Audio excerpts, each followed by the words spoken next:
लय फ्रेश आहे हो अजून. किती वय झालं आता? बोलतो बघ. काय म्हणतोय तो? का बेटा? जास्त याचं लग्न लावून दिलं.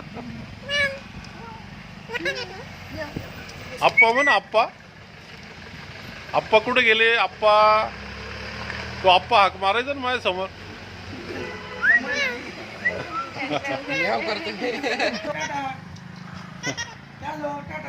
काय आवडीचं आहे का त्याला खायला देतो? त्याची व्हिडिओ माझ्याकडे माझ्या मोबाईल मध्ये. आप्पा 2 years old आहे त्याने. आणि तो हाय हिमालयन आहे. का बेटा? डोळे बघ ना त्याचे डोळ्यावरून शार्पनेस.